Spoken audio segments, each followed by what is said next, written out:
Your Graces, I have to tell you in all seriousness that this land of ours is in the shit. Deep fucking shit. Don't you agree?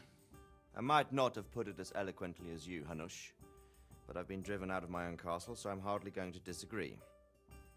Indeed. But Birkstein is yours for as long as you need it.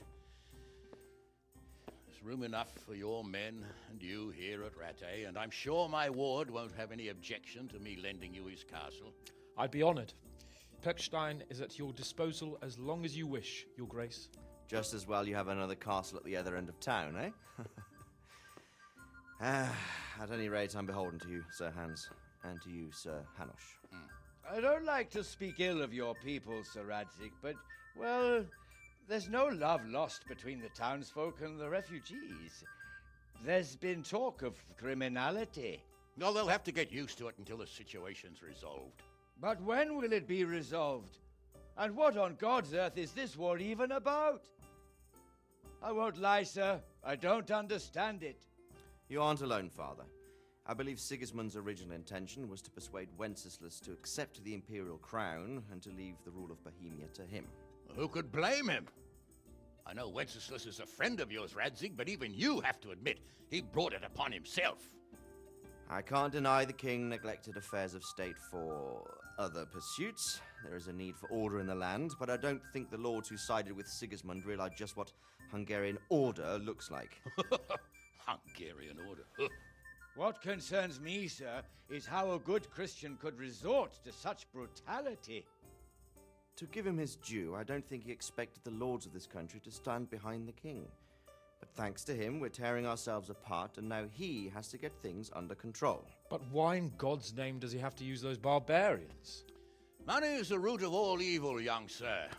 Wars are costly, and this one has dragged on for a year. Sigismund ran out of coin for knights, so he recruited those whore sons that settled in Hungary. The less he pays, the more they make up for it with plunder. That's why he attacked us. He was after our silver. What are you doing? You've no business here. Clear off. Wait, it's Henry.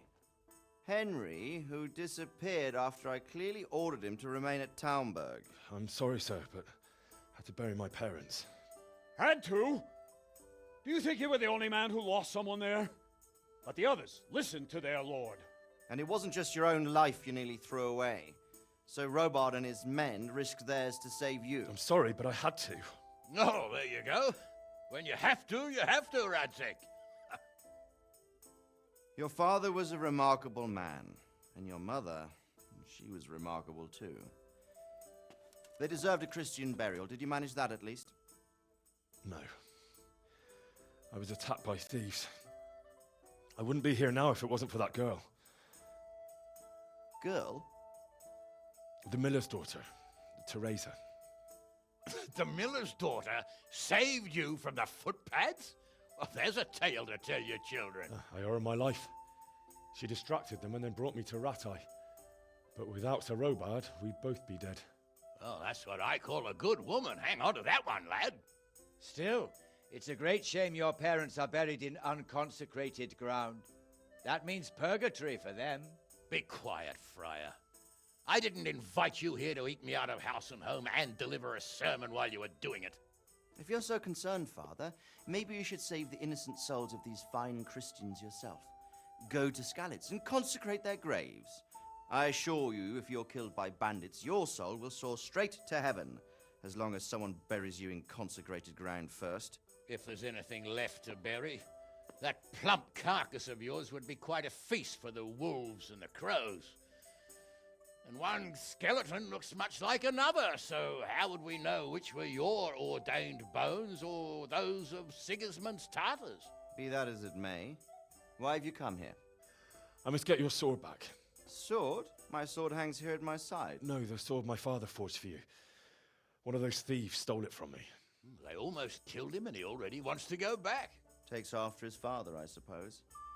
Lad, I've lost a castle, a village, silver mines, and a good half of my subjects. Why would I miss one sword? Because it's the last one my father forged, and I promised him I'd deliver it to you. I understand. I'd feel the same way. But prudence is the better part of valor, and a dead man keeps no promises. Aye.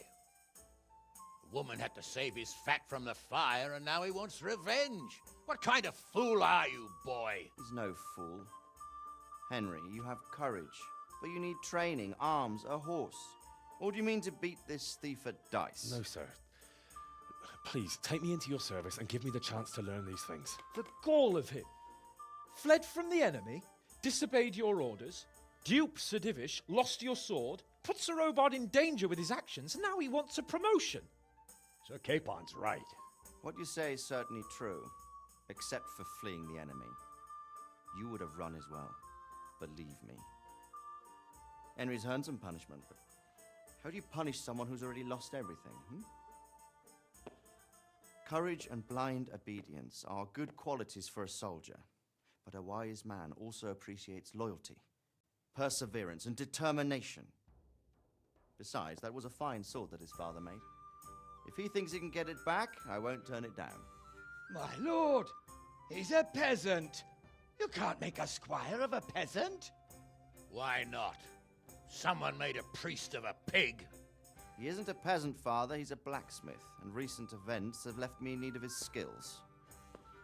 So, you'd like to enter my service? Sir, Yes, I would. You won't regret it. I probably will. I'm doing this for your father, lad. Don't it disappoint me. Oh, fortune has finally smiled on you today, lad. Make the most of it. Now that I think about it, Sir Hanush, the boy needs training and experience, and you need spear carriers. That's true. The bailiff is always complaining about your people making trouble in the camp. Maybe one of their own among the guard might help. It might. In any event, it will prove valuable experience. But let's be clear, you're the one paying him. Captain Bernard, see to his training, and then send him to the bailiff. Yes, sir. And don't spare him. You can rely on it, sir. Don't forget, Henry. Don't disappoint me. I won't, my lord.